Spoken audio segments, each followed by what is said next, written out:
मंदिर निर्माण में इंजीनियर्स का ये आरोप है कि हमसे 40% कमीशन मांगा जाता था। 40% टेंडरों पे कमीशन मांगा जाता था। प्रधानमंत्री जी, आपको इसका पता नहीं चला? 40 दिन में 70 बार सीसीटीवी कैमरों के अंदर चोरी पकड़ी गई। आपको पता नहीं चला?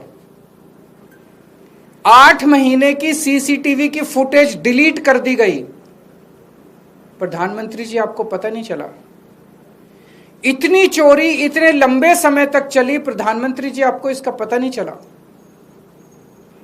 उस ट्रस्ट के अंदर केंद्र सरकार का एक होम डिपार्टमेंट का अधिकारी भी मौजूद था, उसके बावजूद भी आपको पता नहीं चला?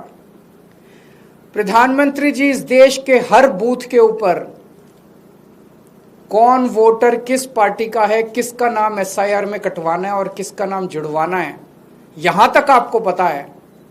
और अगर आप कहें कि आपको इस चोरी का पता नहीं चला, तो ये तो हम मानने को तैयार नहीं है।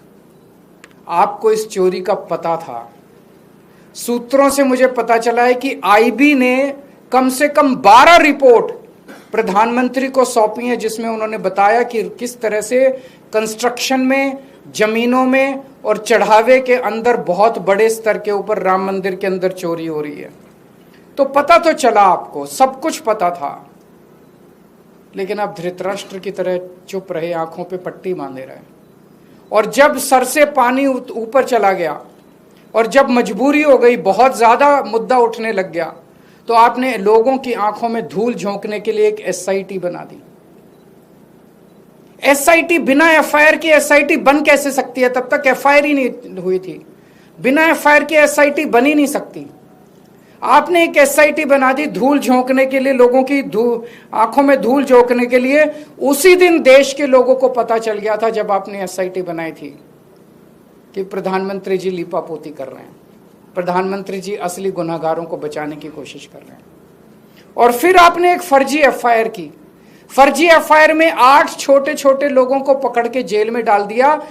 उसमें भी उन 8 छोटे छोटे लोगों को भी पुलिस कस्टडी नहीं दिलवाई गई, सीधे जुडिशियल कस्टडी। पुलिस ने कस्टडी मांगी नहीं।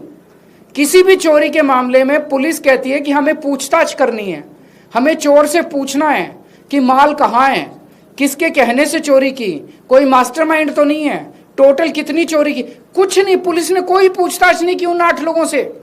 पुलिस कस्टडी नहीं ली गई उनकी। उनको एश्योरेंस दिया गया, चिंता ना करो, 2-4 दिन में बेल करा देंगे तुम्हारी। ये चल क्या रहा है प्रधानमंत्री जी?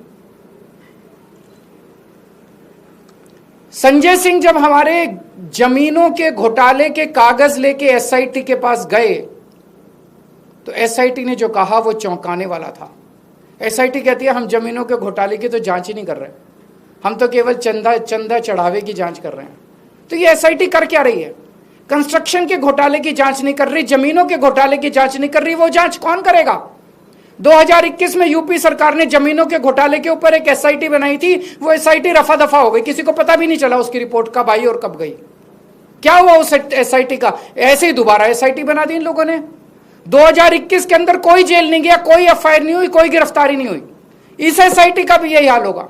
सबको बचाने की कोशिश की जा रही है। जिन लोगों ने इस्तीफे दिए हैं, कहा जा रहा है कि आज भी मंदिर वही चला रहे हैं, आज भी मंदिर उन्हीं लोगों के हाथ में। आज भी मैंने कागजों में इस्तीफा दे दिया, मंदिर उन्हीं लोगों के हाथ में है, वही लोग चला रहे हैं।